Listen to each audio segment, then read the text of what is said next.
Okay, तो आज हम पढ़ने वाले हैं उपदेशामृत वर्स नंबर 4। तो जिनके पास बुक है वर्स दोहराएंगे। ददाति प्रतिगृह्णाति गुह्यम आख्याति पृच्छति। ददाति ददाति प्रतिगृह्णाति प्रतिगृह्णाति गुह्यम् आख्याति गुह्यमाख्याति पृच्छति। पृच्छति। पृच्छति। भुङ्क्ते भोजयते चैव षड्विधं प्रीतिलक्षणम्। भुङ्क्ते भोजयति भुङ्क्ते चैव भोज्यते चैव सद्विधं सद्यं प्रीतिलक्षणम्। ददाति प्रतिगृह्णाति गुह्यम् आख्याति पृच्छति। भुङ्क्ते भोजयते चैव षड्विधं प्रीतिलक्षणम्। ददाति ददाति प्रतिगृह्णाति प्रतिगृह्णाति गुह्यमाख्याति पृच्छति। गुह्यं भुङ्क्ते भोजते भुङ्क्ते चैवं भोज्यते षड्विध चैव प्रीतिलक्षणम्। षड्भुजलक्षणम्। ओके, तो इसमें शिला प्रभुपाद अनुवाद में लिख रहे हैं। शिला प्रभुपाद की जय। दान में उपहार देना, दान स्वरूप उपहार स्वीकार करना, विश्वास में आकर अपने मन की बातें प्रकट करना, गोपनीय ढंग से पूछना, प्रसाद ग्रहण करना तथा प्रसाद अर्पित करना, भक्तों के आपस में प्रेम पूर्ण व्यवहार के ये 6 लक्षण हैं। तो आज के श्लोक से हमें एटिकेट कह लीजिए या फिर एक लविंग रिलेशनशिप कह लीजिए, डिवोटीज के बीच में एक बहुत ही सुंदर व्यवहार हमें सीखने को मिल रहा है। और ये बहुत बहुत बहुत ज़्यादा इम्पोर्टेंट श्लोक है ना। ऐसा लग सकता है कि अरे अभी हम पहले से 3 श्लोकों तक तो ये चर्चा कर रहे थे कि क्या करना है क्या नहीं करना है, इतना सादा सिद्धांत फिलॉसफी। अभी अचानक से ये क्या बातें कर रहे हैं हम, है ना, कि भक्तों के बीच में कैसे रिलेशनशिप होना चाहिए। अरे इससे हमारा क्या मतलब, हम तो मटेरियल वर्ल्ड में रह रहे हैं, है ना। तो देखिए, हमारा भक्तों के साथ ही रिलेशनशिप और किसके साथ होगा फिर, है ना। भगवान के भक्त नहीं तो फिर हमारा क्या है ना। इसलिए ओहे वैष्णव ठाकुर अमे तुम्हारे कुकुर, है ना। जो सीनियर वैष्णवाज है उनके बिना हम कुछ भी नहीं है। इसलिए क्या बोला है ना, आमी तो कंगाला कृष्ण कृष्ण बोली, ढाई तावा पाछे पाछे। मैं तो कंगाल हूँ, मेरे पास कुछ भी नहीं है, लेकिन आप जो है कृष्ण को जानते हैं, इसलिए मैं तो सिर्फ आपके फुटस्टेप्स को फॉलो कर सकता हूँ, मैं तो सिर्फ आपके पीछे पीछे चल सकता हूँ, और जहाँ आप मुझे ले जाएंगे मैं जाने को तैयार हूँ। तो इसलिए भक्तों के बीच का ये जो संबंध है वो बहुत ब्यूटीफुल है, और इसको समझना हमारे लिए बहुत ज़्यादा इम्पॉर्टेंट है। तो यहाँ पे 6 चीज़ें बताई है ना।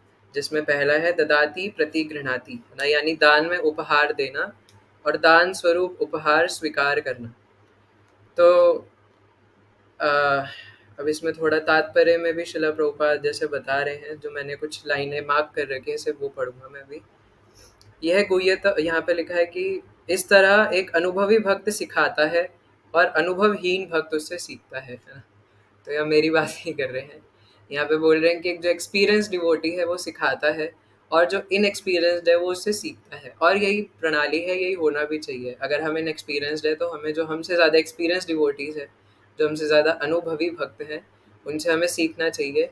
और जो अनुभवी है उन्हें सिखाना भी चाहिए, है ना। दया के स्वरूप में जो भक्त है उन्हें सिखाना चाहिए। तो प्रभुपाद कह रही है गुह्यम अख्याति पृच्छति कहलाता है। जब भक्त प्रसाद बांटता है तो हमें अपनी भक्ति भावना को बनाए रखने के लिए इस प्रसाद को शुद्ध भक्तों के माध्यम से प्राप्त भगवान की कृपा के रूप में ग्रहण करना चाहिए।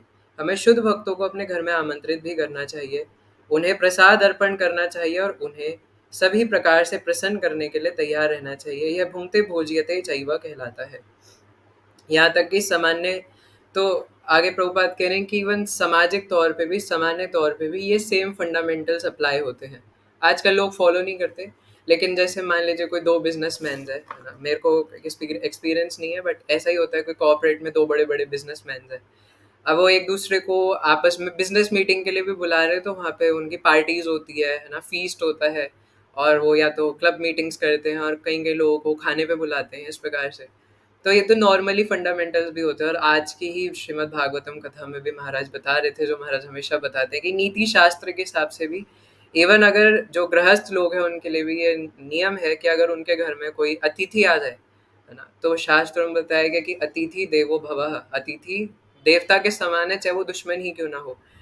तो अगर हमारे घर में कोई अतिथि पधारे तो बहुत कायदे से उनका आदर सत्कार करना चाहिए, है ना। महाराज जी ने पूरा भागवतम से स्टोरी भी बताया कि दीति और अदिति, है ना, ये 2 माताएं हैं जिनके दीति से जो है वो दैत्य उत्पन्न हुए और अदिति से देवता उत्पन्न हुए, है ना।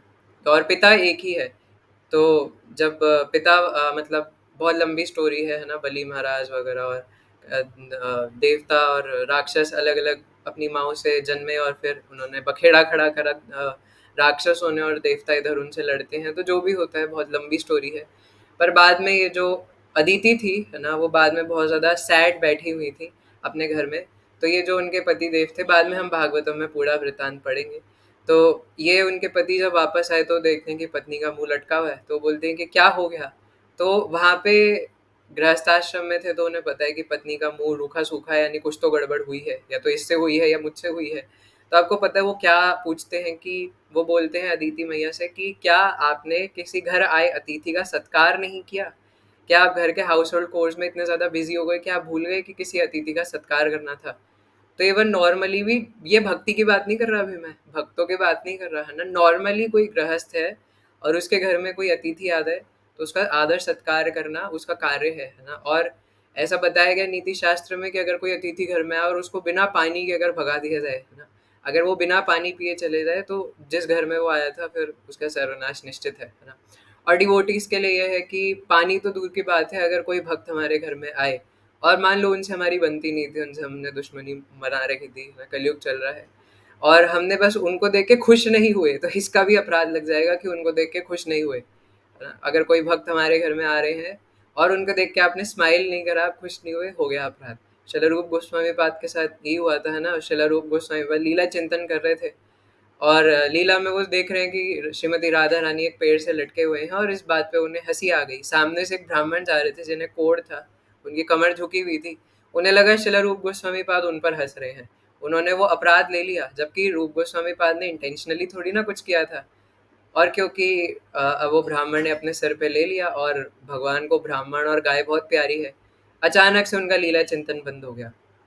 तो इसलिए even normally house hold course या नॉर्मली फंडामेंटल्स है ये, कि एक दूसरे को हम लोग उपहार देते हैं है ना, जो हमारे मित्र होते हैं, या फिर एक दूसरे से हम साथ में बैठ के, जब स्कूल में या कॉलेजेस में बच्चे होते हैं तो वो आपस में बैठ के लंच शेयर करके कई बार एक ही टिफिन बॉक्सेस में से खा लेते हैं है ना। हालांकि जब हम भक्ति में आ जाते तो ऐसा नहीं करते, क्योंकि हमारा सात्विक प्रसाद होता है। तो लेकिन यहाँ पर अब ध्यान देने वाली बात है, क्योंकि शिला प्रभुपाद बोल रहे नॉर्मली भी ये सब होता है, तो डिवोटीज को ये सब फॉलो करना बहुत ज़्यादा ज़रूरी है ना। तो ये 6 सिम्टम्स है भक्तों के बीच में। तो इसमें पहला पहला और दूसरा क्या है ना, पहला दूसरा लगभग एक ही है, कि गिफ्ट्स लेना और गिफ्ट्स देना है ना। तो स्पिरिचुअल गिफ्ट्स लेना और स्पिरिचुअल गिफ्ट्स देना, अब इसमें देखिए यहाँ पे जैसा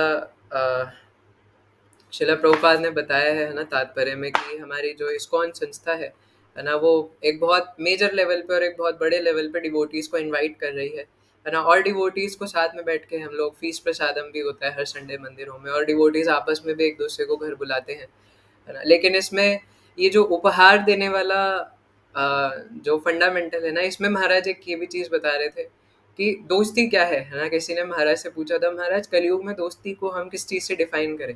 तो महाराज ने सिंपल लाइन बोली कि मैंने सुमित प्रभु को कुछ गिफ्ट दिया और सुमित प्रभु ने मुझे वापस कुछ रिटर्न गिफ्ट नहीं दिया, तो दोस्ती खत्म है ना। तो ये कलयुग के अंदर दोस्ती है, कि गिफ्ट्स का लेन देन है ना। तो और वैसे भी हम नॉर्मली भी देखते हैं कि अगर जब हम किसी शादी वगैरह में जाते हैं, किसी पार्टी में जाते हैं, तो नॉर्मली ऐसा होता है कि अगर हमने किसी व्यक्ति को 101 रुपये दिए, तो वो जब वापस आता है तो 201 रुपये देगा है ना। तो ऐसा नॉर्मली होता है। हम आपने देखा होगा जब आप अपने पेरेंट्स के साथ कभी शादी वगैरह में गए होंगे, अगर आपने फलाने रुपए का लिफाफा दिया है तो वो अगली बार जब आपके यहाँ पे आएंगे तो ज़्यादा देंगे। या कभी आप अपने रिश्तेदारों के घर जाते होंगे और नानी जी ने आपको 500 रुपये दिए हैं, तो इधर से आपकी मम्मी उनके बच्चों को है ना थोड़े ज़्यादा पैसे देगी, या फिर वही नोट आपसे लेके वापस उन्हें दे देगी। तो ये तो सामान्य आदान प्रदान हमें इस भौतिक जगत में भी देखने को मिलता है। तो भक्तों के बीच में ये संबंध स्थापित करने का एक बहुत ही अच्छा और बहुत ही ब्यूटीफुल तरीका है कि गिफ्ट्स लेना और गिफ्ट देना। और इसमें भी अगर हम ये समझ जाएं कि सामने वाले भक्त को किस प्रकार का गिफ्ट देना चाहिए, तो सोने पर सुहागा, फिर तो कहना ही क्या है ना। क्योंकि ये भी डिपेंड करता है, जैसे अगर वो भक्त है ना, मतलब, लेकिन इसके लिए आपको उनका हार्ट जानना पड़ेगा, और हार्ट जानने के लिए आपको उनके साथ एसोसिएट करना पड़ेगा और उनको सर्व करना पड़ेगा। खाली संग से नहीं होगा, आपको उनको सेवा करना पड़ेगा, खासकर अगर वो सीनियर है ना। जब तक आप उन्हें सेवा नहीं करोगे आपको उनका दिल नहीं पता चलेगा, आपको भारी लगेगा, हाँ ये वाला उपदेश दे रहे हैं, ये वाला प्रवचन दे रहे हैं, ये वाला गिफ्ट दे दूंगा, पर आपको नहीं समझ में आएगा जब तक आप उनकी सेवा नहीं करोगे।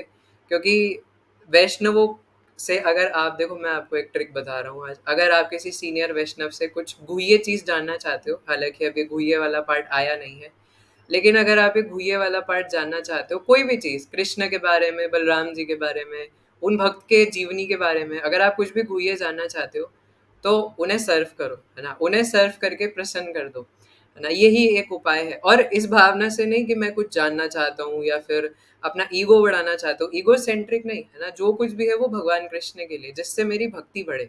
प्रश्न भी ऐसा होना चाहिए जिससे भक्ति बढ़े, है ना? ऐसा नहीं कि बेवकूफ़ी वाला कुछ भी। जैसे कई बार हम इस प्रकार के भी प्रश्न कई बार गुरु से या अपने सीनियर डिवोटी से करते हैं कि देखिए मैं लायक तो नहीं हूँ, हालांकि हृदय के अंदर चल रहा होता है लायक तो मैं हूँ, तो बस तुम्हारे सामने बोल रहा हूँ। तो कई बार बोलते हैं मैं लायक तो नहीं हूँ, बट आपकी इच्छा हो तो क्या आप मुझे ये बता सकते हैं? तो ऐसा करने से पहले सर्व करना चाहिए। यही तो भगवान ने बोला, तद्विद्धि प्रणिपाते ना परिप्रश्ने न सेवया। अगर आप संस्कृत के हिसाब से देखो तो पहले प्रणाम करना, फिर सेवा करना, फिर प्रश्न पूछना, है ना? तो अगर आप कुछ जानना चाहते हो तो उसके लिए आपको सेवा करना पड़ेगा, वो अपने आप बताएंगे फिर, है ना? लेकिन आपको सेवा द्वारा उनको प्रसन्न करना पड़ेगा, उनको ये विश्वास दिलाना पड़ेगा कि आप सच में भगवान को जानना चाहते हो। आपको उनको ये ट्रस्ट बिल्डअप करना पड़ेगा कि आप सच में भगवान को पाने के लिए बहुत ललायित हो। और ये सेवा से हो सकता है, क्योंकि लव मीन्स एक्शन। आप सिर्फ बोलने से उनको प्रसन्न नहीं कर सकते। अगर वो देखेंगे हाँ ये बहुत ज़्यादा भगवान को पाने के लिए उत्सुक है और इसलिए सेवा भी कर रहा है, बार बार आ रहा है, अटेंटिवली हियरिंग कर रहा है, तब वो आपको कॉन्फिडेंशियल सीक्रेट्स बताना शुरू करेंगे। तो उसके बाद आप जब जान गए तो फिर आप उनको उनका जो विशेष उपहार है वो भी दे सकते हैं, है ना? जैसे इसमें बस मैं एक छोटा सा लिटिल पॉइंट अपना एग्जांपल ऐड कर रहा हूँ, है ना? जैसे ये तो वैसे मैंने मेंटली स्पेकुलेट करा था, है ना? क्योंकि महाराज जी हिज होलीनेस भक्ति आश्रय वैष्णव स्वामी महाराज अ, उड़ीसा पुरी मतलब उड़ीसा के गांव के पावन धरती पर महाराज प्रकट हुए थे, है ना? और महाराज को जगन्नाथ से काफ़ी प्रेम है, ऐसा दर्शाते हैं, है ना? दर्शाया जाता है महाराज की कथा में, या दिखता है, झलकता है कहना चाहिए। और महाराज की जगन्नाथ कथा जब महाराज करना शुरू करते हैं तो वो पता नहीं कितनी लंबी हो जाती है ना? कितनी देर देर तक चलती है। तो इसी वजह से मुझे लगा कि महाराज को मैं क्या उपहार दूँ, मेरे पास तो कुछ देने को है नहीं, सब महाराज का है। So that's why I draw Jagannath painting for Maharaj ji, है ना? अब मुझे नहीं पता कि महाराज उससे प्रसन्न हुए कि नहीं, है ना? लेकिन ऑब्वियसली है ना, वो जो वैष्णव होते हैं, जो उत्तम कोटि के वैष्णव है, वो तो एक छोटी छोटी चीज़ से भी प्रसन्न हो जाते हैं। तो सेवक का काम है सिर्फ अपना सेवा करना, और बाकी जिनको सेवा किया जा रहा है वो फिर उनका रिस्पॉन्सिबिलिटी है, उनका हेडेक है ना, कि वो उस चीज़ को किस प्रकार से ले रहे हैं। तो इसलिए गिफ्ट्स लेना और गिफ्ट्स देना आपस में इक्वल, डिवोटीज़ को भी जो मित्र हैं और सीनियर डिवोटीज़ को भी, है ना, और जूनियर्स को भी, सब कुछ इम्पॉर्टेंट। और ये बहुत ही एक बहुत खूबसूरत तरीका है जिससे हम लोग, और इसके लिए आप सोचो कि मेरे पास तो लक्ष्मी नहीं है, मेरे पास तो धनी नहीं है, मैं कहाँ से किसी को गिफ्ट दूँ? अरे कुछ करने की ज़रूरत नहीं है। आपको भगवान से ऑफर्ड गारलैंड मिला है ना, आप बस वो ले जाके एक भक्त को दे दो, है ना? अगर वो सच में भक्त होंगे तो वो उसी से इतना प्रसन्न हो जाएंगे, इतना प्रसन्न हो जाएंगे कि वाह आप मेरे लिए गारलैंड लेके आए हो। जैसे मायापुर में हुआ था, है ना, कि हिज ग्रेस गजेंद्रपति विष्णु प्रभु जी थे, तो महाराज के गीता टॉक के बाद महाराज ने मुझे गारलैंड दिया, है ना? तो मैं थोड़ा दूर था तो महाराज ने वो पहनाया नहीं, महाराज ने ऐसे करा, तो मैंने गर्दन आगे करने की जगह बेवकूफ़ ऐसे हाथ में वो माला पकड़ ली। तो अब वो किसी डिवोटी ने नरसिंह देव को ऑफर्ड, मतलब जो मायापुर के नरसिंह देव है, उग्र नरसिंह देव, उनको ऑफर्ड माला वो महाराज को पहनाई थी, फिर महाराज ने मुझे दी। तो मैंने सोचा कि मैं इसको पहनने का हकदार नहीं हूँ, है ना? हालांकि महाराज ने दी थी, पर फिर मैंने उसको लेके फिर प्रभु जी को पहना दिया, है ना? और मैं सही था कि मैं हकदार नहीं हूँ। मैंने जैसे ही प्रभु जी को बताया कि नरसिंह देव की माला है, वो तो मतलब ऐसे हो गए, नरसिंह देव की माला है ना? अरे इसे तो मैं एकदम अपने पास रखूंगा, है ना? उन्होंने अचानक से उतार के और उसको एक पन्नी के अंदर रख लिया और बोले कि इसको ना मेरे सामान में रखना, और इधर उधर नहीं होनी चाहिए, नहीं तो फिर देख लेना क्या होगा, है ना? तो मतलब प्रभु जी को इतना ज़्यादा प्रेम हुआ उस नरसिंह देव की माला से, जो शायद मैं समझ नहीं सकता था, है ना? जो मैं शायद स्वीकार नहीं कर सकता था अपनी छोटी बुद्धि के कारण। लेकिन मैंने प्रभु जी को देखा, तो इस प्रकार से जो डिवोटीज होते हैं वो ऐसे ऐसे गिफ्ट से जो भगवान द्वारा उनको भेजा गया है, दिया गया है, उसी से प्रसन्न हो जाते हैं। तो यहाँ पे मैंने कुछ रेफरेंसेस निकाले हैं, जैसे अ, जब चैतन्य महाप्रभु एक बार साउथ इंडिया की यात्रा पर गए थे, साउथ को क्या, दक्षिण भारत की यात्रा पर गए थे, तो वहाँ पर एक राम जी के बहुत ज़्यादा चैतन्य भागवत में भी शायद इसका वर्णन है ना? तो तो जब महाप्रभु साउथ इंडिया दक्षिण भारत की यात्रा पे थे तो राम जी के एक बहुत ही ज़्यादा क्या बोलेंगे अनन्य भक्त थे, है ना, जो कि राम जी से बहुत ज़्यादा प्रेम करते थे। तो चैतन्य महाप्रभु उनके पास जाते हैं, है ना, और उन्हें अपनी पहनी हुई माला उपहार में देते हैं। क्या देते हैं चैतन्य महाप्रभु ने? अपनी पहनी हुई माला उपहार में। और उसको पाके वो ब्राह्मण, अब मेरे पास बंगाली वर्ड्स तो नहीं है, लेकिन वो ब्राह्मण उसको पहनते ही रोने लग जाते हैं और बोलते हैं कि महाप्रभु ये आपने मुझे क्या दे दिया, है ना, ये तो मेरे लिए सबसे बड़ा ट्रेजर है ना, आपने मुझे अपनी कृपा दान दे दिया है। तो इसलिए भक्तों के लिए सबसे बड़ा उपहार क्या है? जो उनको भगवान के रेमनेंट्स और शुद्ध भक्तों के रेमनेंट्स। अगर किसी भक्त को किसी दूसरे शुद्ध भक्त का झूठन मिल जाए, अब ये मत करना कि अपने आप को शुद्ध भक्त समझ के किसी और को अपना झूठन दे देना, ऐसा नहीं, है ना। मान लो कि किसी शुद्ध भक्त से आपको कुछ झूठन प्रसाद मिला है, जैसे मायापुर में सौभाग्य हुआ आप सबकी कृपा से, है ना, एक प्रभु जी ने शिला जय पताका स्वामी महाराज का उच्चिष्ट प्रसाद दिया है। तो इस प्रकार की चीज़ें मैं कह रहा हूँ, है ना, कि उन प्रभु जी को उच्चिष्ट मिला शिला जय पताका महाराज से और फिर उन्होंने हमें ट्रांसफ़र किया। तो ये एक गिफ्ट देने का तरीका है।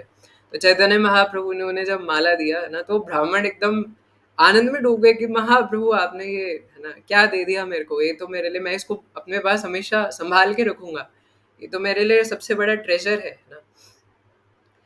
इसी प्रकार से एक बार मैंने आपको एक और स्टोरी बताया था कि श्रील रघुनाथ दास गोस्वामी क्या करते थे कि जगन्नाथ जी का जो निर्माल्य प्रसाद होता है, जो चावल उनको भोग लगते थे, वहाँ ज़्यादातर चावल ही भोग लगते हैं। तो वो जो चावल जैसे नीचे बर्तन में खुरचन बच जाता था ना प्रसाद का, लाइक भोग लगने के बाद, प्रसाद बटने के बाद जो चिपका रह जाता है ना मिट्टी के बर्तन में, तो उसको निकाल के वो गायों के लिए डाल देते थे, है ना। लेकिन कई बार वो इतना पुराना हो जाता था 3-4 दिन की, उसमें से हल्की बास आने लग जाती थी और गाय भी खाती नहीं थी, है ना। तो रघुनाथ दास गोस्वामी क्या करते थे, ये 3-4-7 दिन पुराने जो बासी चावल जिसमें से अब बास आने लग गई है ना, और अब उसको गाय भी खा नहीं रही है, वो उसको मुट्ठी में इकट्ठा करके लाते थे और महोदधि समुद्र के पानी में धो के और उसको फिर पाया करते थे। तो कहीं से चैतन्य महाप्रभु को ये बात पता चल गई, है ना। तो चैतन्य महाप्रभु पहुंचते हैं वहाँ पे रघुनाथ दास गोस्वामी के पास और कहते हैं कि मुझे पता चला है तुम्हारे पास कोई बहुत टेस्टी प्रसाद तुमने छुपा रखा है। तो रघुनाथ दास गोस्वामी कहते हैं कि, अब रघुनाथ दास गोस्वामी के हाथ में उसी टाइम चावल थे, तो वो पीछे मुट्ठी कर लेते हैं, है ना, कमर के पीछे। तो कहते हैं कि प्रभु आप ही क्या बात कर रहे हैं, है ना, मेरे पास तो कुछ भी नहीं है। तो महाप्रभु कहते हैं अगर ऐसा है तो तुम पीछे क्या छुपा रहे हो, है ना। तो रघुनाथ दास गोस्वामी कहते हैं प्रभु देखिए ये आपके लिए सही नहीं है ना, मैं तो छोटा सा दास हूँ इसलिए मैं सब खा रहा हूँ। तो महाप्रभु क्या करते हो, उनका हाथ ऐसे आगे करते हैं और उनके हाथ से मुट्ठी खोल के चावल छीन करके खा लेते हैं, है ना। और फिर महाप्रभु बोलते हैं कि, मतलब महाप्रभु के आंखों से अश्रु धारा बहने लग जाती है और बोलते हैं हे रघुनाथ दास गोस्वामी, है ना, आपने मुझे क्या दे दिया। और रघुनाथ दास गोस्वामी बोलते हैं प्रभु आप ये क्या कर रहे हैं ना, आप ये बासी चावल क्यों खा रहे हैं ना। और महाप्रभु कह रहे हैं कि यही तो मेरे लिए सबसे बड़ा ट्रेजर है ना, ये तुम जो छुपा रहे थे तो जगन्नाथ का सबसे मतलब टेस्टी और सबसे ज़्यादा मैजिकल वाला प्रसाद है। और एक हम ना, हम लोग तो ऐसी आशा रखते हैं कि कहीं से मुझे गोविंद दास से पिज़्ज़ा प्रसादम मिल जाए, पनीर टिक्का प्रसादम मिल जाए, तब मेरा उद्धार होगा, है ना। उसके बिना थोड़ी ना कोई भक्ति होती है। जब तक मुझे कोई मेरा डिवोटी फ्रेंड बर्थडे पे फीस प्रसाद ना दे तब तक क्या बात है ना। लेकिन असली जो आनंद है, और मैं आपको ये थोड़ा बहुत जो मुझे अनुभव है ना, उससे बता रहा हूँ कि एक शुद्ध भक्त का रेमनेंट्स पाने में जो आनंद है ना, मतलब इतना सा भी अगर मिल जाए ना, इतना सा भी, एक चुटकी बराबर भी मिल जाए, तो वो किसी गोविंद दास के इतने सारे, है ना, 56 भोग या इतना सारा प्रसाद खाने में भी वो नहीं है, क्योंकि वो भगवान के भक्तों को भोग लगने के बाद महा महा महा महा प्रसाद हो जाता है। तो भी श्रील नरोत्तम दास ठाकुर महाशय गाते हैं, वैष्णवेरा उच्चिष्ठा ताहे मोरा मनोनिष्ठा, वैष्णवेरा नामे ते उल्लासा। कि वैष्णवों का जो उच्चिष्ट है और शुद्ध वैष्णवों का जो उच्चिष्ट है ना, तो मैं तो शायद उसी वजह से भक्ति में टिका हुआ, वरना मुझे नहीं लगता कि मैं अभी तक टिक पाता भक्ति में, है ना। क्योंकि एक बार श्रील प्रभुपाद से किसी डिसाइपल ने पूछा था कि प्रभुपाद इतने सारे लोगों का फॉल डाउन हो रहा है, तो प्रभुपाद ने बोला कि आश्चर्य की बात ये नहीं कि इतने सारे लोग छोड़ गए, आश्चर्य की बात ये कि जो टिके हुए हैं वो टिके हुए कैसे हैं, कि माया इतनी स्ट्रांग है। तो मेरे तो टिके रहने का मुझे पता है एक ही, है ना, रीज़न है, क्योंकि सबसे पहले एक बार मुझे श्रील गोपाल कृष्ण महाराज का उनकी व्यास पूजा के दिन अमोघ लीला प्रभु जी के हाथों से उच्चिष्ट प्राप्त हुआ था। तो बस वो महाराज का ही प्रताप है, महाराज का ही भजन का बल है, नहीं तो हम जैसे लोगों में, मेरे जैसे लोगों में कोई न तो ना किसी के ऊपर कृपा कर सकते हैं ना। कई बार भक्त कहते हैं कि कृपा कर दीजिए, अरे भाई भिखारी से भी मांग रहे हैं, है ना, या खुद के पास कृपा नहीं, आपको क्या दे। तो इसीलिए जो शुद्ध भक्तों का उच्चिष्ट है ना, इसलिए आगे यहाँ पे एक और चीज लिखी हुई है कि प्रसाद ग्रहण करना तथा प्रसाद अर्पित करना, है ना, मतलब डिवोटीज को प्रसाद देना और उन्हें उनके हाथ से प्रसाद लेना, है ना, ये दोनों ही। और इसमें एक और इम्पोर्टेंट चीज़ है, यही जो मैं रेमनेंट्स वाली बात कर रहा हूँ, है ना, कि हमारा अपना कुछ भी नहीं है। तो जो भी हम हमारे पास जो भी आएगा, क्योंकि देखो अगर हमने कोई भी चीज़ अपनी सेवा में लगाई तो आप कर्म बंधन में फंस जाओगे, है ना। इसलिए आपके पास कोई भी नई चीज़ आ रही है तो उसको भक्तों को ऑफर करना चाहिए, और फिर वो जो रेमनेंट्स हमें प्रदान करे हमें उसको यूज़ करना चाहिए, है ना, हमारे लिए वही है। इसलिए सबसे पहले एटिकेट भी यही है कि जैसे अगर हम, मैंने उस दिन भी बताया था कि अगर हम प्रसाद पाने बैठे तो सबसे पहले वरिष्ठ भक्तों को प्रसाद स्टार्ट करना चाहिए, और वरिष्ठ भक्त जब तक उठे ना प्रसाद पाके तब तक हमें नहीं उठना चाहिए, है ना। और अगर उनका झूठन प्रसाद खाने को मिल जाए तो फिर तो कहना ही क्या, क्योंकि इसी से उद्धार होता है ना। तो और एक और है ना यहाँ पे है कि श्रील रूप गोस्वामी पाद, है ना, चैतन्य महाप्रभु को एक राधा कुंड के ऊपर पोयम गिफ्ट करते हैं, है ना, जिसको पा करके महाप्रभु कहते हैं कि हे रूप, है ना, तुमने मेरे दिल की बात समझ ली है ना, तुम जो है तुमने मेरे दिल की बात समझ ली, और मैं मतलब बहुत प्रसन्न हूँ इस गिफ्ट से। तो यहाँ पे मतलब ये जो पूरा श्लोक है हम एक एक करके भी समझेंगे कि प्रसाद देना लेना ये एक पॉइंट है, फिर दूसरा है गिफ्ट्स लेना देना, और तीसरा है कॉन्फिडेंशियल हार्ट शेयर करना और कॉन्फिडेंशियल सुनना। पर ये आपस में इंटरकनेक्टेड भी है ना, क्योंकि गिफ्ट देने लेने के लिए भी आपको वो अगर कॉन्फिडेंशियलिटी है ना, तो और अच्छा है। तो इसलिए हम इसको हर एंगल से वर्ड्स को समझने का प्रयास करेंगे। तो इसलिए श्रील रूप गोस्वामी पाद से चैतन्य महाप्रभु बहुत प्रसन्न होते हैं और कहते हैं कि मैं बहुत प्रसन्न हूँ, है ना। तात्पर्य में श्रील प्रभुपाद एक जगह लिख रहे हैं, मनुष्य को संसारी संगति छोड़कर भक्तों की संगति करनी चाहिए। संग त्यागात सतो वृत्ते है ना, और भक्तों के संग ये सब 6 चीजें का आदान प्रदान करना चाहिए। आगे एक जगह कह रहे हैं, क्योंकि श्रीमद् भगवद गीता में कहा है, संगात संजायते कामः, मनुष्य जैसी संगति करता है उसी के अनुसार उसकी इच्छाएं तथा महत्वाकांक्षाएं विकसित होंगी। कामी व्यक्ति की संग करोगे तो कामी हो जाओगे, पैशनेट व्यक्ति का संग करोगे तो पैशनेट हो जाओगे। लेकिन और हाँ, अगर ऐसे भक्तों का संग करोगे जो सिर्फ दूसरों में दोष दर्शन करते हैं तो आप भी दोष दर्शन ही करोगे, है ना। इसलिए अभी अगले श्लोक में श्रील रूप गोस्वामी पाद ये बताएंगे कि हमें भक्तों का संग किस प्रकार से चुनना चाहिए, है ना। ये भी चीज उपदेश अमृत में श्रील रूप गोस्वामी पाद ने बताई है। किसको किस लेवल का सम्मान देना चाहिए ये भी अगले श्लोक में बताएंगे। तो इसलिए कुर्सी की बेटियां बांध के रखिएगा, है ना, बेटियां नहीं पेटियां, थोड़ा जुबान पे चल गई।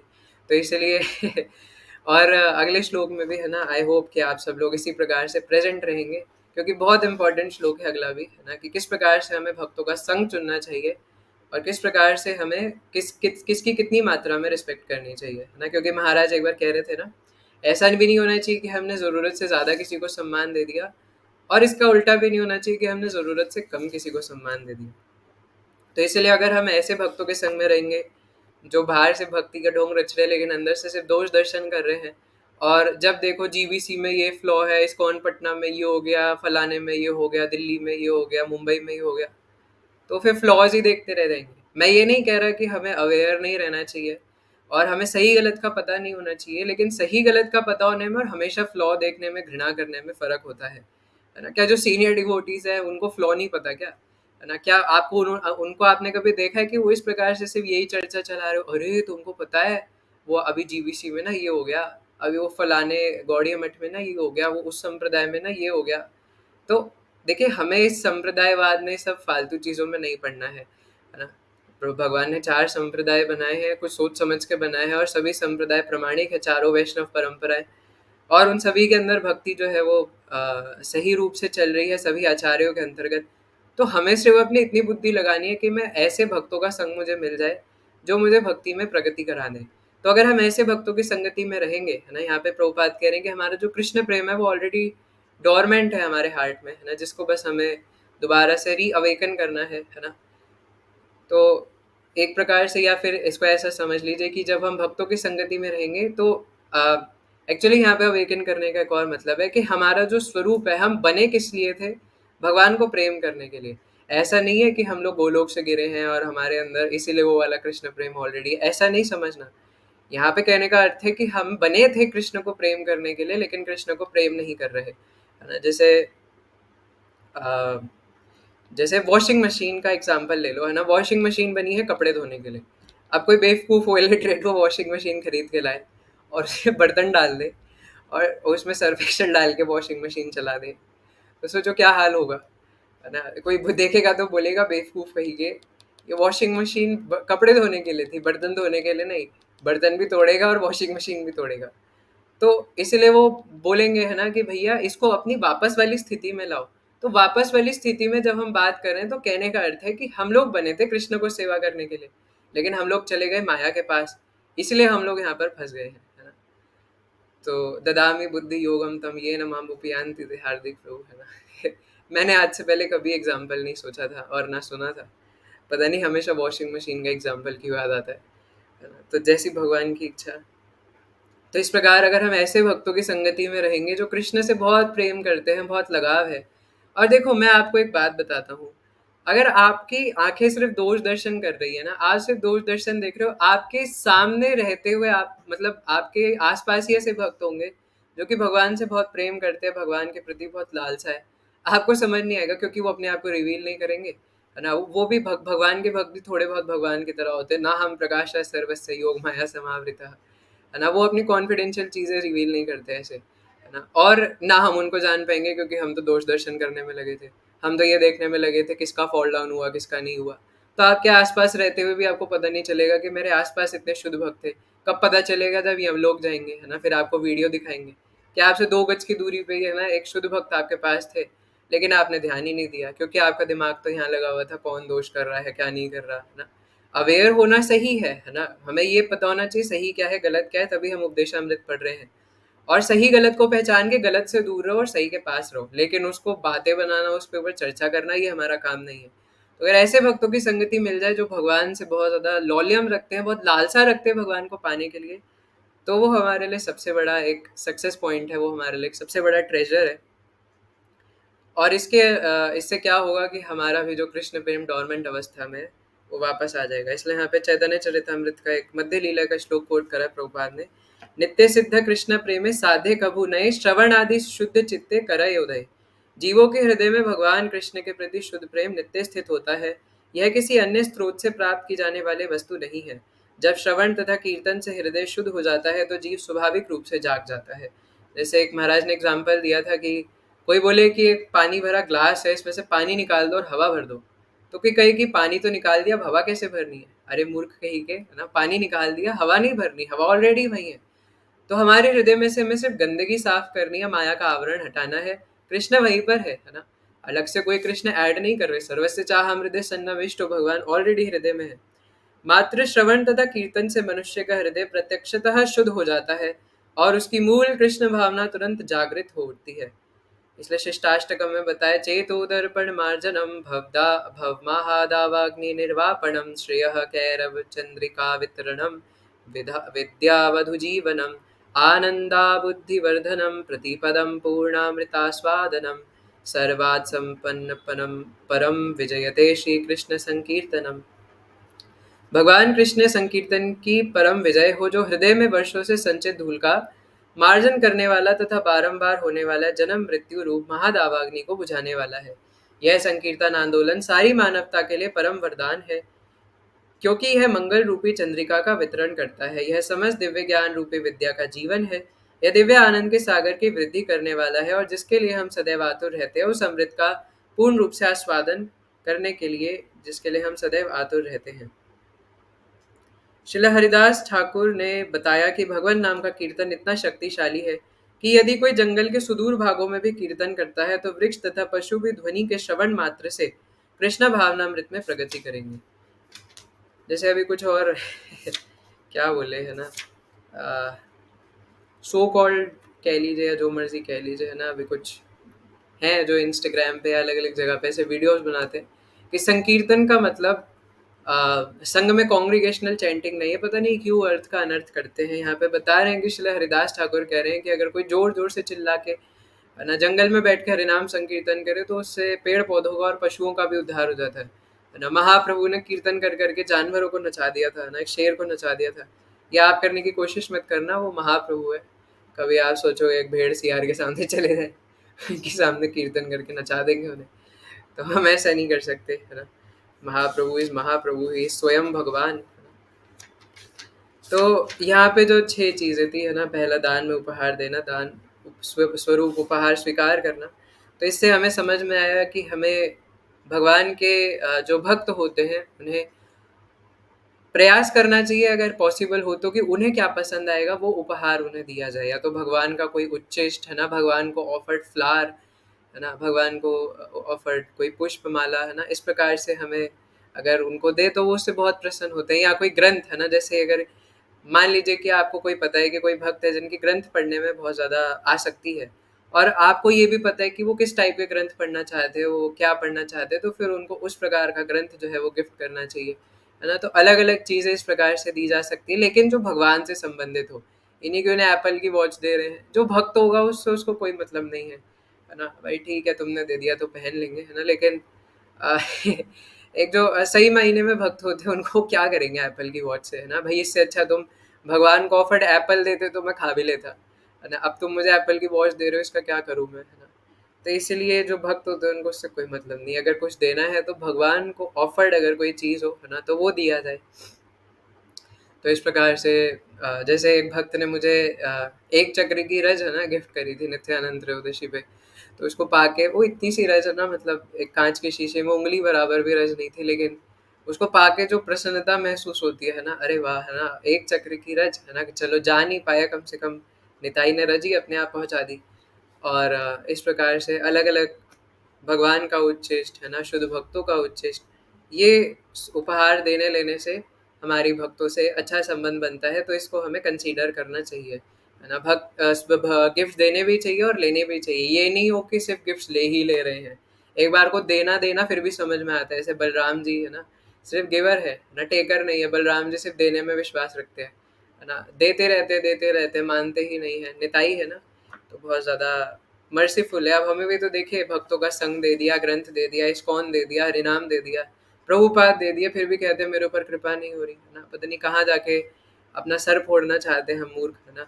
क्या क्या नहीं दे दिया निताई ने। तो इसलिए सब कुछ तो है अब हमारे पास, लेकिन अब हम खुद नहीं करना चाहते हैं। कहते हैं माया बहुत सताती है, नॉन डिवोटी पेरेंट्स से क्या करें, है ना। अरे भाई क्या करना चाहते हो। तो इस प्रकार से उपहार देना और लेना, है ना। तो उपहार लेना भी चाहिए और देना भी चाहिए। फिर है, पहले ये वाला चर्चा कर लेते हैं। अब ये हो गया हमारा ददाती प्रति गृह्णाति, है ना, उपहार देना, उपहार लेना। फिर गुह्यम अख्याति पृच्छति हम थोड़ा बात के लिए रख रहे हैं। पहले हम आ जाते हैं भुंक्ते भोज्यते चैव पे, है ना, कि प्रसाद ग्रहण करना तथा प्रसाद अर्पित करना भक्तों के आपस में प्रेम पूर्ण व्यवहार के 6 लक्षण हैं। तो जैसे शिला प्रभुपाद तात्पर्य में बता रहे हैं कि मंदिर में हमारे हर संडे को प्रोग्राम्स होते हैं, उसमें हम सबको इनवाइट करते हैं कि आके प्रसाद पाइए। तो ये भी एक बहुत ज़्यादा अच्छा तरीका है भक्तों के साथ संबंध स्थापित करने का, है ना। जैसे अतिथि के बारे में तो बताया ही, लेकिन ये और ज़्यादा गृहस्थों के लिए है खासकर, है ना, चाहे शादीशुदा हो चाहे अभी नॉर्मली हो, है ना। अगर कोई आश्रम में नहीं है वो बच जाएंगे, लेकिन हम लोग जो अभी घर पे रहते हैं उनके लिए बहुत ज़्यादा ज़रूरी है कि हम अपने घर में हाउस प्रोग्राम्स करें। अभी शायद इसी में आगे बताएंगे कि भगवान के फेस्टिवल्स को उत्साहपूर्वक ना मनाना भी एक अपराध है ना। यानी कि अगर जन्माष्टमी है, नित्यानंद त्रयोदशी, और उस दिन आप खुश नहीं हो और आपने धूमधाम से फेस्टिवल मनाया नहीं अपनी कैपेबिलिटी के अनुसार, तो ये भी एक अपराध है ना। फॉर एग्जाम्पल मान लो कि अम, जैसे आप सबने बचपन में फादर्स डे, मदर्स डे मनाया होगा। अभी मई जून आ रहा है, आने ही वाला है। तो या फिर बर्थडे मनाते हैं हम अपने पिताजी का, है ना। तो हम लोग इतने बड़े धूमधाम से उसको मनाते थे, और अगर ना मनाए, है ना, तो मतलब एक तरीके से जो पापा होते हैं, अगर उन्हें भी पता है कि फादर्स डे, और आज इसने मेरे को फादर्स डे भी विश नहीं करा, तो उनको भी कहीं ना कहीं बुरा लगता है ना कि ऐसा क्यों कर रहे हैं। तो लेकिन भगवान को कोई बुरा नहीं लगता, वो आत्मा राम आनंद रमण है। लेकिन हमारा ये कर्तव्य है कि हम, क्योंकि भगवान के बच्चे और हमारा भगवान से इटर्नल रिलेशनशिप है, तो उनके जन्म और इत्यादि जो वैष्णवों से रिलेटेड जो फेस्टिवल्स है उसको धूमधाम से मनाया जाए। किसी वैष्णव का जन्मदिन हो, है ना, तो उसका ग्लोरिफिकेशन किया जाए। और किन्हीं वैष्णव आचार्य का हो तो फिर तो कहना ही क्या। इवन वैष्णव के तो डिसअपियरेंस डे पे भी उनका ग्लोरिफिकेशन होता है। जैसे अभी परम पूज्य शिला गोपाल कृष्ण महाराज जी का डिसअपियरेंस डे बस लगभग 1 हफ्ते ही दूर है ना? शायद 1 हफ्ता भी नहीं है, बस 5 दिन 6 दिन की दूरी है लगभग, है ना? तो महाराज का डिसअपियरेंस डे भी आ रहा है। तो इस प्रकार से हाउस प्रोग्राम्स करना ये बहुत आवश्यक है ना? जितना भी हमारे पास धन हो, लक्ष्मी हो, इसमें कोई बहुत ज़्यादा करोड़पति बनने की ज़रूरत नहीं है ना? आप किसी भक्त को घर पे बुलाइए, और अगर कोई सीनियर डिवोटी है, शुद्ध भक्त है, वो तो और इम्पोर्टेंट है ना? कोई 16 माला 8 माला कर रहा हो, उसका तो कहना ही क्या, है ना? महाप्रभु कहते हैं कि कोई एक बार भी हरिनाम ले दे तो उसको वैष्णव समझना चाहिए। एक बार भी अगर कोई हरिनाम ले दे, तो फिर जो 2 माला 8 माला और जो प्रतिदिन 16 माला कर रहा है और कोई दीक्षित भक्त है, फिर तो उसका कहना ही क्या। अभी अगले श्लोक में श्रील रूप गोस्वामी पाद बताएंगे कि दीक्षित भक्त के लिए अलग रिस्पेक्ट होनी चाहिए हमारे हृदय में, है ना? और दीक्षित भक्त को देखते ही हमें प्रणाम करना चाहिए झुक करके, है ना? जो दीक्षित होकर के गुरु के सानिध्य में रह के सही से साधना कर रहा है, हरिनाम कर रहा है, वो हमारे लिए सीनियर है ना? इसलिए उनके लिए हमारे हृदय में एक अलग रिस्पेक्ट होना चाहिए। तो ऐसे भक्तों को जो सीनियर है ना, या फिर इक्वल भी है, उन्हें अपने घर में बुलाना चाहिए, इनवाइट करना चाहिए। और अगर कोई सीनियर है तो उनसे प्रार्थना करना चाहिए कि वो कुछ उपदेश दे हमें, है ना? और फिर उन्हें प्रसाद सर्व करना चाहिए, है ना? और प्रसाद सर्व करने में बिल्कुल इस बात पे अलर्ट रहना चाहिए कि उनको हम लोग सेटिस्फाई कर दें, है ना? हम लोग उनको प्रसन्न कर दें, है ना? जितना वो चाहे उतना प्रसाद पाए, है ना? जितनी हमारी कैपेबिलिटी है, जितना हमसे हो पाता है और जितना हम लोग उनके लिए कर सकते हैं, उतना करने का प्रयास करना चाहिए। और जब कोई हमें प्रसाद पे बुलाए तो वहाँ भी जाना चाहिए, इससे भक्तों के बीच का रिलेशनशिप बनता है। प्रसाद पाने बैठेंगे साथ में तभी भगवत चर्चा होती है। हालाँकि मैंने ऐसे कहीं पढ़ा था कि प्रसाद खाते-खाते वार्तालाप नहीं करना चाहिए, है ना? लेकिन मैं तो बता रहा हूँ, मेरी तो जितने भी भक्तों से मित्रता हुई है ना, वो प्रसाद खाते-खाते हुई है ना? क्योंकि I am a real chatter box, है ना? और मैं कभी चुप नहीं रह सकता। तो मेरे साथ ऐसा नहीं चलेगा कि मेरे साइड में कोई बैठा है, मैं प्रसाद पा रहा हूँ और मैं चुप रह सकूँ। मेरे बराबर में कोई स्ट्रेंजर भी होगा ना, तो मैं उसको कह दूँ कि चलो, है ना, कुछ चर्चा करते हैं, है ना, भागवतम से, श्रील प्रभुपाद के बारे में। और फिर कोई अपना जान पहचान वाला है, फिर तो, है ना, सोने पर सुहागा। तो इस प्रकार का जो संघ है, उसके लिए डिवोटीज हमेशा ललायित रहते हैं। तो ये प्रसाद पाना और ग्रहण करना, है ना, और खासकर रेमनेंट्स, है ना, ये दो हमें इम्पॉर्टेंट चीज़ें इस वाले चीज़ में से पता चलती है कि प्रसाद लेना और देना, इससे संबंध स्थापित होता है। और दूसरा, उनका झूठन पाना, है ना, यानी कि अपनी मर्जी से जो मन में आया वो पा रहे हैं, है ना। अभी तो पहले भगवान का ही प्रसाद पा ले, वही बड़ी बात है। तो भगवान के शुद्ध भक्तों का रेमनेंट्स मिलना, ये तो फिर और, है ना, शुद्ध भक्त वाला लेवल है। अब हम अपने लास्ट बट नॉट लीस्ट, है ना, और मोस्ट इम्पॉर्टेंट और मोस्ट ब्यूटीफुल टॉपिक पर आ जाते हैं। ये मेरा पर्सनल फेवरेट है उपदेशामृत में से। और देखिए, इसको अभी हम जितना चर्चा कर पाएंगे, जितना हमारे अधिकार के हिसाब से हमारे दिमाग में घुसेगा, इसके कई सारे मतलब हो सकते हैं, है ना, जो कि हमारे आचार्य हमें समझाना चाहते हैं। लेकिन अभी जितना जितना हमें श्रील रूप गोस्वामी पाद अलाउ करे, श्रील प्रभुपाद अलाउ करे, श्रीधाम वृंदावन मायापुर अलाउ करे, जितना हमारे प्रीवियस आचार्य अलाउ करे, उतना हमें समझ में आएगा और हम समझने का प्रयास करेंगे। तो ददाती प्रतिगृणाति हो गया, भुंगते भोजते हो गया। अब जो बीच वाला मैंने छोड़ दिया था, गुह्यम आख्याति पृच्छति पर आ जाते हैं। अब यह है विश्वास में आकर अपने मन की बातें प्रकट करना और गोपनीय ढंग से पूछना, है ना। अभी तक जो डिवोटीज यहाँ पर टिके हुए हैं, लीव नहीं किया है, अब ध्यान से सुनिए, मोस्ट इम्पॉर्टेंट है यहाँ पर। तो and my personal favourite words from Upadeshamrita, है ना, इसी के लिए मैं बार बार उपदेशामृत पढ़ता हूँ। तो अब देखिए, फर्स्ट मीनिंग हमें इसमें से क्या पता चलता है, या फिर सामान्य एक्सप्लेनेशन गुह्यम आख्याति पृच्छति की। तो इसमें संस्कृत में अनुवाद लिखा हुआ है, गुह्यम गोपनीय विषय आख्याति बताता है, पृच्छति पूछता है ना, बताता है और पूछता है। फॉर एग्जाम्पल, जैसे कोई जूनियर डिवोटी है ना, वो किसी सीनियर डिवोटी के पास जाए और उनसे बोले कि प्रभु जी, क्या मैं आपसे कुछ पूछ सकता हूँ, है ना। तो वो डिवोटी बोलेंगे कि हाँ हाँ बताइए। तो ये जूनियर डिवोटी उनसे पूछेंगे कि प्रभु जी, मेरा ना आजकल चैंटिंग इनकन्सिस्टेंट हो रही है बहुत ज़्यादा। ऐसा लगता है कि मेरी चैंटिंग ना बहुत ज़्यादा मैकेनिकल हो गई है, बहुत ज़्यादा ड्राई हो गई है। तो क्या आपने भी कभी ऐसा फील करा है, कभी जब आपने भक्ति स्टार्ट करी हो, या कभी, और विनम्रता से, है ना। प्रश्न पूछने में हमेशा ये ध्यान रखना चाहिए कि हम विनम्रता से पूछ रहे हो ना। इवन जैसे अगर कोई डिवोटी है ना, अगर वो कभी कुछ ऐसा करते हुए आपको दिख रहे हैं ना, जो हमसे सीनियर है, जो कि उन्होंने शास्त्रों से बताया था, लेकिन वो कई बार हो जाता है कि वो खुद ही उसको फॉलो नहीं कर रहे कई बार। तो भी आपको ने ये नहीं कहना चाहिए कि मैंने है ना ऐसा करा था, वैसा सुना था, आपको तो ऐसा करना चाहिए, आपने ऐसा क्यों नहीं बोला। No, this is not a good etiquette, है ना। हमेशा अगर हमें सीनियर से कुछ प्रश्न पूछना है, अगर उनको कुछ लाइक बताना भी है ना, वो भी प्रश्न के फॉर्म में बताना है। फॉर एग्जाम्पल, जैसे मैंने बोला कि अगर वो कुछ करते हुए ना दिख रहे हो, तो उनसे कहना है कि प्रभु जी मैंने आपसे और वरिष्ठ वैष्णवों से ऐसा सुना था, है ना। तो फिर वो धीरे धीरे फिर उस बारे में मतलब कुछ और प्रश्न पूछ लीजिए, फिर वो खुद ही समझ जाएंगे, है ना, कि आप इस तरफ इशारा करना चाह रहे हो।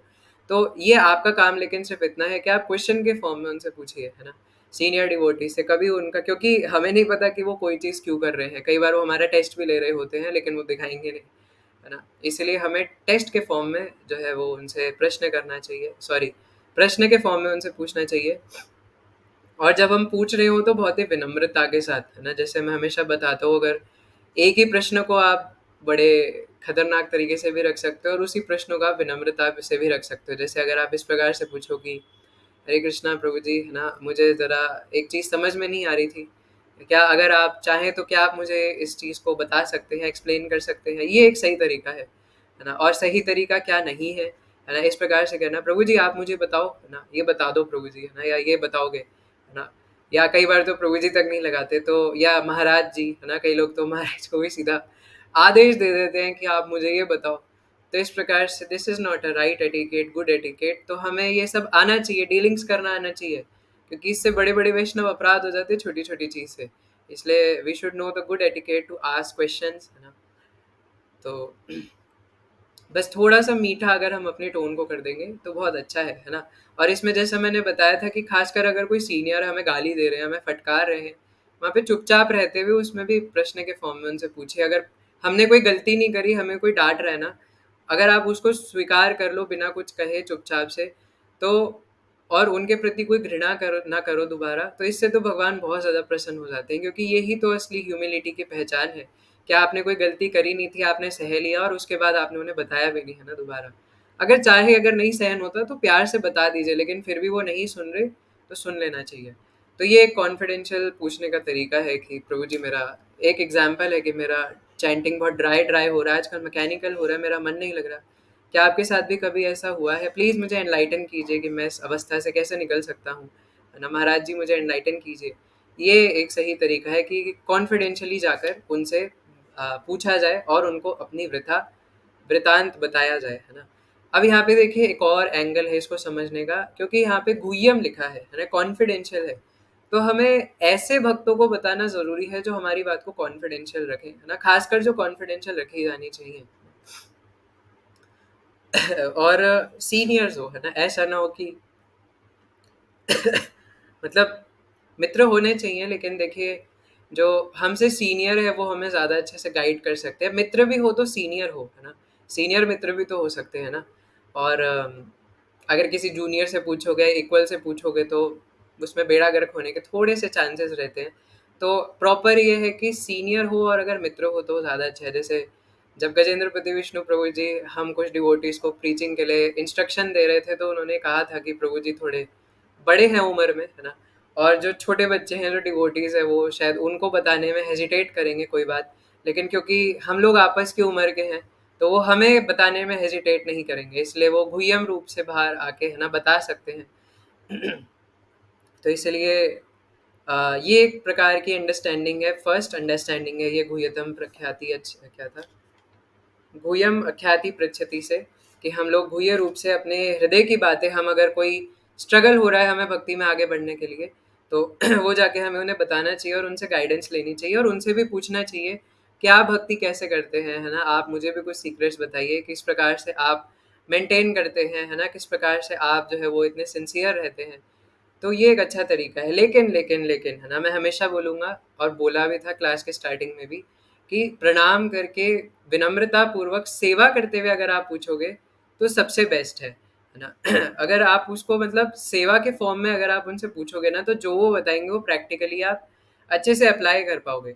लेकिन अगर आप बिना सेवा के डायरेक्ट जाके क्वेश्चन लोड करके, है ना, बंदूक करके मार दोगे क्वेश्चन सीधा फेंक के मारोगे, तो फिर वो काम नहीं करेगा। इसलिए श्रील गौर गोविंद महाराज तो अपने शिष्यों को बहुत बोलते थे, है ना, कि यू सर्व, है ना, आपको सेवा करना चाहिए, है ना। इस प्रकार से जब हम प्रश्न पूछेंगे तो ऑटोमेटिकली सेवा के भाव में आ जाएंगे। तो ये एक चीज़ है ना, कि हम लोग हमारे हृदय में जो भी भक्ति करने में दिक्कतें हो रही हैं, है ना, या कोई भी हमारे हृदय में ऐसी बात है जो कि हमारे हमारी भक्ति में बाधक बन रही है और वो आप किसी और को नहीं बता सकते, तो कोई हमारे जीवन में ऐसा जरूर सीनियर काउंसलर, गाइडेंस, अथॉरिटी ऐसे होने चाहिए। कल मैं एक हिज होलीनेस भक्ति रसामृत स्वामी महाराज की भी वीडियो देख रहा था, तो वो कह रहे थे कि हमारी कोई ना कोई अथॉरिटी होने चाहिए, कोई ना कोई हमारे सीनियर होने चाहिए जिनसे हम शेयर कर सके, और ऐसे सीनियर होने चाहिए जो आपकी साइड ना ले, है ना। ये नहीं जैसे कई कई बार हम लोग क्या करते हैं, डर जाते हैं, है ना, कि डांट ना दे, ये है वो है। देखिए जैसे तो इसलिए ऐसा नहीं करना चाहिए, है ना। हमें ऐसे सीनियर से गाइडेंस लेनी चाहिए जो हमारी साइड नहीं लेंगे और हमारे लिए जो सही है वो बताएंगे। ये नहीं कि हमें बुरा लग जाएगा तो वो बोलेंगे नहीं नहीं कोई बात नहीं, आप जो है वो करते रहिए, वो सत्य का साथ देंगे, है ना, और जो हमारे लिए सही है वो बताएंगे। इसलिए कोई ना कोई ऐसे होने चाहिए जिनको हम अपने बारे में सब कुछ सच सच बताएं और उनसे शेयर करें और वो प्यार से हमें गाइड करें, है ना। देखिए जैसे जो प्रभु जी के शब्द है मैं वही यहाँ पे कॉपी कर रहा हूँ, मेरा कुछ नहीं है ना, लेकिन मैं करता ही यही हूँ। तो जैसे मुझे सेवा दिया गया है आप सबको सेवा करने का, है ना, आप सबको हेल्प करने का भक्ति में, क्या पता कभी मुझे भी आप सबकी हेल्प पड़े, है ना। तो इसीलिए यहाँ पे क्लास में कई बार ऐसा होता है कि थोड़ा स्ट्रिक्ट होना पड़ता है ना, कई बार थोड़ा स्ट्रिक्ट फॉर्म में बोलना होता है। लेकिन जो डिवोटीज मुझसे पर्सनली कॉल करके अगर कुछ शेयर करते हैं तो उनको पता है कि वहाँ पे अभी कोई डिवोटी से मैं 3 दिन पहले बात कर रहा था, तो वो कह रहे थे कि ऐसा लगता है कि क्लास में कोई अलग पर्सनैलिटी बोल रही है और कॉल पे बात कर रहे तो कोई अलग पर्सनैलिटी बोल रही है ना। और मेरे केस में है ना, ये मतलब सब लोग कहते हैं कि मैं मतलब नॉर्थ पोल और साउथ पोल हूँ, क्लास के अंदर और क्लास के बाहर। तो इसलिए कभी अगर आपको ऐसा लगे तो प्लीज़ हेजिटेट मत कीजिए, है ना। प्रभु जी ने मुझे आप सबको सेवा करने का मौका दिया है, तो अगर आप मुझे वो मौका नहीं देंगे आप सबको सर्व करने का तो फिर क्या फ़ायदा, है ना। इसलिए आपको कोई भी प्रॉब्लम्स हो एक्सेट्रा हो तो आप मुझे कभी भी कॉल कर सकते हैं, है ना, स्पेशली जो इस निताई मर्सी ग्रुप से हैं, and I am always there for your service. तो ये पहला ही अंडरस्टैंडिंग है ना, कॉन्फिडेंशियली अपनी चीज़ें प्रकट करना और उनसे पूछना। और फिर आता है ना, अब यहाँ पे मैं कुछ रेफरेंसेस दूंगा चैतन्य चरितामृत और चैतन्य भागवत से। जैसे अम, रामानंद राय के केस में हम ये देखते हैं चैतन्य चरितामृत मध्य लीला में, है ना, रामानंद राय से महाप्रभु पूछ रहे हैं। किससे? रामानंद राय महाप्रभु से नहीं पूछ रहे, चैतन्य महाप्रभु रामानंद राय से पूछ रहे हैं। रामानंद राय कौन है? विशाखा सखी है ना, गोलोक वृंदावन में 4 है उनके मतलब फॉर्म्स, तो उनमें से एक विशाखा सखी है गोलोक वृंदावन में। तो महाप्रभु रामानंद राय से पूछते हैं कि लाइफ का जो अल्टीमेट गोल है, अल्टीमेट पर्पस क्या है?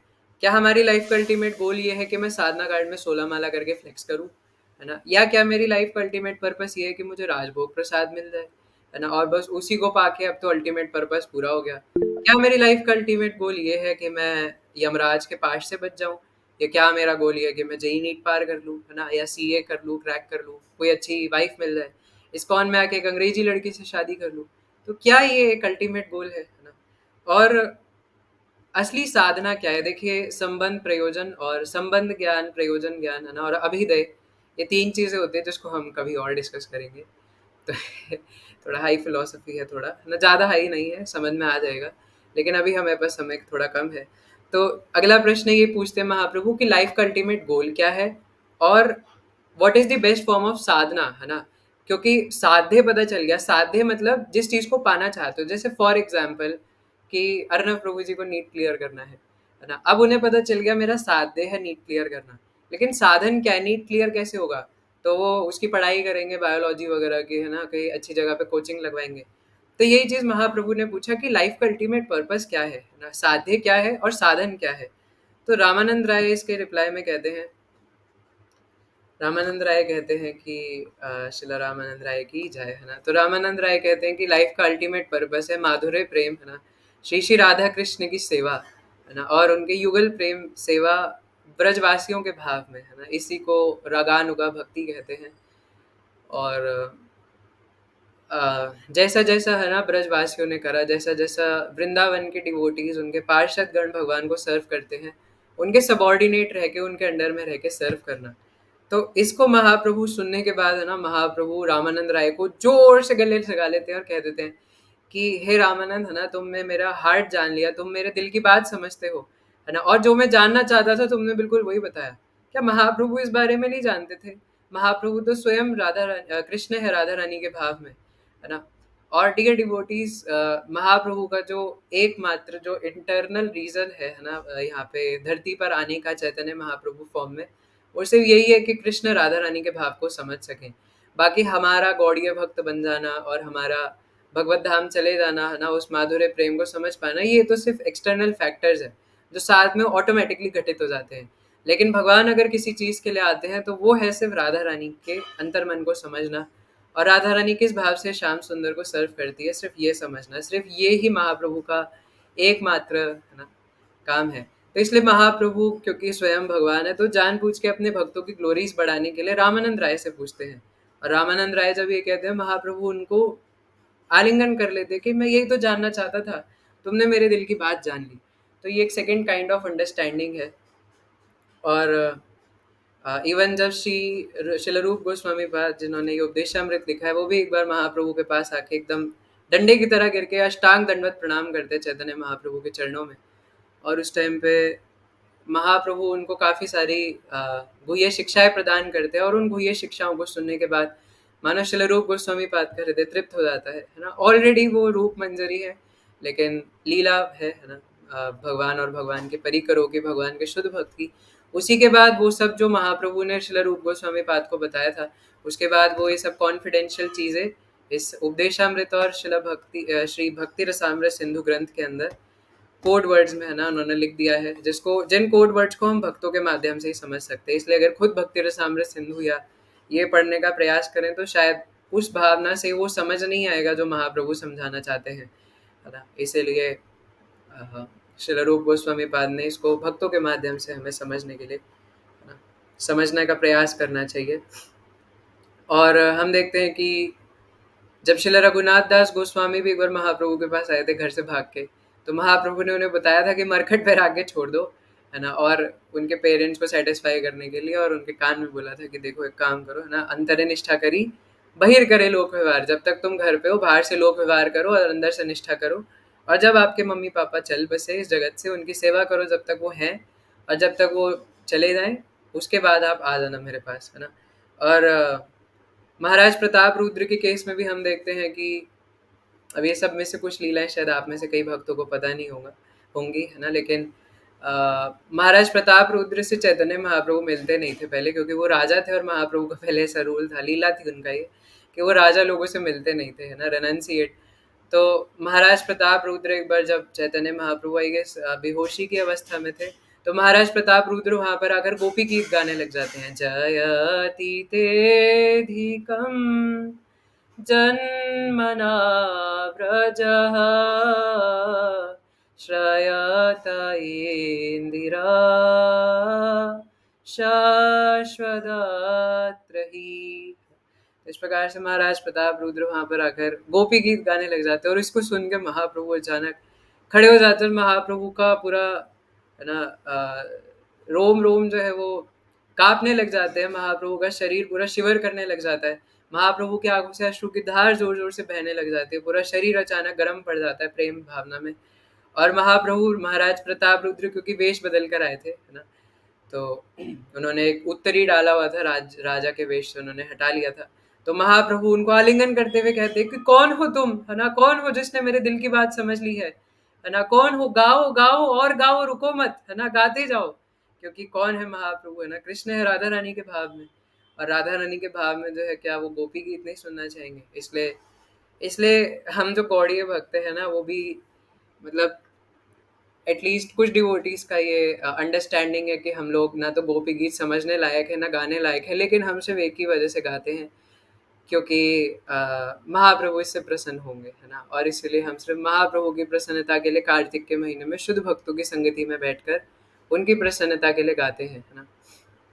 नहीं तो हमारे अंदर बुद्धि नहीं है, क्योंकि वो रास पंच अध्याय का पार्ट है 10वें स्कंद भागवत में से, इसलिए हम जैसे मूर्ख उसको नहीं समझ सकते। अच्छे अच्छे महात्मा, अच्छे अच्छे ऋषि मुनि तक गिर जाते हैं उसको समझने के लिए, है ना। जैसे वो एक मतलब इस्कॉन में आने से पहले एक भजन सुना था, है ना, एक वृंदावन का भजन है ना, किसी संत ने गाया है कि ये वृंदावन की लीला मत जानो गुड़ को चीला, है ना। तो इस प्रकार से जो श्रीमती राधा रानी की लीला है, गोपियों की लीला है, हमारे बस की नहीं है ना। इसीलिए हेनो निताई बिने भाई राधा कृष्णा पाई थे नाई। हम तो बस निताई की शरण ले लें और निताई के द्वारा हम राधा श्याम सुंदर को पाने का प्रयास कर सकते हैं। श्री गुरु महाराज और शिला प्रभुपाद के माध्यम से हम जा सकते हैं, नहीं तो हमारे अंदर कोई बल नहीं है। और एक और रेफरेंस है ना, जब हरिदास ठाकुर से महाप्रभु पूछते हैं, है ना, कि हरिनाम के बारे में बताओ, तो श्रील हरिदास ठाकुर कहते हैं कि हे गुणधाम, आप स्वयं भगवान हैं, आप ही का तो नाम है, आप मुझसे क्या पूछ रहे हैं, आप मुझसे अपराध कराना चाहते हैं क्या? तो महाप्रभु हाथ पकड़ के कहते हैं हरिदास ठाकुर के कि नहीं, तुम मुझे हरिनाम के बारे में बताओ। तो फिर हरिदास ठाकुर हरिनाम के बारे में इतना ग्लोरिफिकेशन करते हैं कि वो हरिनाम चिंतामणि नामक एक शिला भक्ति विनोद ठाकुर ने पूरा ग्रंथ लिख दिया, है ना। सच्चिदानंद शिला भक्ति विनोद ठाकुर की जय। तो इस प्रकार से ये जो कॉन्फिडेंशियल चीज़ें बताना और पूछना, इसमें फर्स्ट अंडरस्टैंडिंग में हमने देखा कि हमारी भक्ति में जो बाधाएं आ रही हैं, या बिगिनर लेवल स्टेज पे, जो कि अभी मुझ जैसे भक्त है अभी, है ना, बिगिनर ही है हम, है ना, और हमें अपने आप को एडवांस्ड या मध्यम कोटि का भी नहीं समझना चाहिए, कनिष्ठ से भी नीचे हम कई बार लाए करते हैं। तो हमारे लिए यही है ना कि हम लोग इस प्रकार से करें। लेकिन इसका एक और अंडरस्टैंडिंग है जो थोड़ा सा हाई है ना, कि जैसे मान लो किसी को, फॉर एग्जाम्पल, किसी डिवोटी के हृदय में राधा रमन जी के प्रति थोड़ा सा अट्रैक्शन जागृत हो रहा है, तो कोई सीनियर डिवोटी से जाके वो पूछे, है ना, कि प्रभु जी मैं आपसे, है ना, अकेले में कुछ बात करना चाहता हूँ, है ना, क्यों। लेकिन सीनियर डिवोटी, देखिए श्रील नरोत्तम दास ठाकुर महाशय वार्न करते हैं प्रेमा भक्ति चंद्रिका के अंदर, अपना भजना कथा ना कही वे जथा तथा, कि अपने भजन की गाथा इधर उधर नहीं सुनानी, है ना। आजकल डिवोटीज थोड़ा बहुत कुछ हो जाता है ना, कुछ सपना देख लिया, उसी को पूरे जगत में जाके गा देते हैं, जबकि सपना सपना होता है ना। सपनों पे इतना ज़्यादा ध्यान नहीं देना चाहिए, लेकिन उसी को जाके ऐसा गा देंगे, है ना, मैं तो शुद्ध भक्त बन गया, कल तो मुझे कृष्णा ने दर्शन दिया और कृष्णा कह रहे थे अब तुम्हें माला करने की ज़रूरत नहीं है, अब तुम सीधा गोलोक आओगे, है ना, कृष्णा मेरे को कल प्लेन भेजेंगे गोलोक लेने के लिए। तो इसलिए नरोत्तम दास ठाकुर महाशय वार्न करते कि हमें ऐसा कभी नहीं करना चाहिए, है ना। So what we should do कि हमें देखिए, पहली बात तो ये सब भावनाएं ऐसे कोई ऑटोमेटिकली नहीं आ जाते, है ना, सॉरी, है ना, ऑटोमेटिक आते हैं, उल्टा बोल दिया, है ना, ऑटोमेटिक आते हैं, ये ज़बरदस्ती इम्पोज नहीं करा जा सकता इनको। और दूसरी बात ये कि अचानक नहीं आते, है ना, कि कोई सोचे कि मेरे मन में तो ऐसी भावना नहीं आ रही है, कई बार आ भी जाती है, किसी को नरसिंह देव पसंद आ जाते हैं, किसी को कुछ, तो किसी जो सीनियर वैष्णव है उनसे जाके पूछना चाहिए, है ना, कि मेरे मन में ये भाव आ रहा है, क्या ये सेंटिमेंटल है या फिर क्या ये, है ना, सच में भगवान के प्रति कोई रति जागृत हो रही है ना। देखो, रति वाला जो भाव है वो तो अनर्थ निवृत्ति के बाद आता है, अभी मैं उस रति की बात नहीं कर रहा, लेकिन एक बेसिक सेंस ऑफ अट्रैक्शन, जैसे जब मैंने ध्याया तो विषयान पुंसा वाले श्लोक पे चर्चा करी थी, तो मैंने बताया था कि कॉन्टेम्पलेशन से पहले आप उस चीज़ की तरफ अट्रैक्ट होते हो।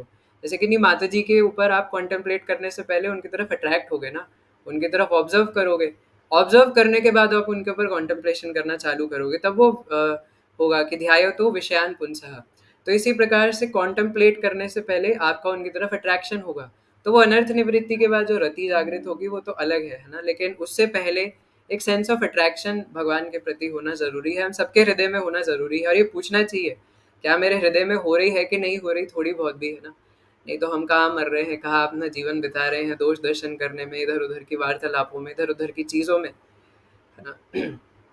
तो फिर एक सीनियर डिवोटी जो कि इंटेलिजेंट हैं, जो कि इन चीज़ों को समझते हैं, उनसे गुह्य रूप से, सबके सामने नहीं, अकेले में जाके उनसे पूछना चाहिए, है ना, कि मेरे मन में ऐसा ऐसा आ रहा है ना, आप मुझे कुछ बताइए ना। जैसे मान लीजिए किसी को राधा रमन जी के बारे में, आप अगर आप कुछ जानते हैं तो आप मुझे राधा रमन जी के बारे में प्लीज़ कुछ और बताइए ना, है ना। या फिर कोई कृष्ण बलराम के प्रति आए तो आप मुझे कृष्ण बलराम के बारे में कुछ और बताइए ना। अभी मैं कल ही किसी भक्त को बता रहा था कि अगर हमारे हृदय में कोई ऐसे इच्छाएं जागृत हो, है ना, तो हमें उन्हें दबाना नहीं चाहिए, बल्कि एक सीनियर वैष्णव की गाइडेंस में हमें पूछना चाहिए क्या मैं इस लायक हूँ, क्या मैं इससे जानने के लायक हूँ इस टॉपिक को, और फिर उनकी गाइडेंस में जैसा वो बोले वैसा हमें करना चाहिए, है ना, rather than being independent entity, और इंडिपेंडेंट बनने की जगह जैसा वो बोले वैसा करने का प्रयास करना चाहिए। तो ये 6 चीज़ें हैं, है ना? उपहार देना, उपहार लेना, विश्वास में आकर अपने मन की कॉन्फिडेंशियल बातें प्रकट करना और ऐसे व्यक्ति से जो कॉन्फिडेंशियल रखे और उनसे कॉन्फिडेंशियल चीज़ें पूछना और बताना, प्रसाद ग्रहण करना तथा प्रसाद अर्पित करना। ये 6 चीज़ें हैं जिससे भक्तों के बीच में एक प्रेममयी संबंध का आदान-प्रदान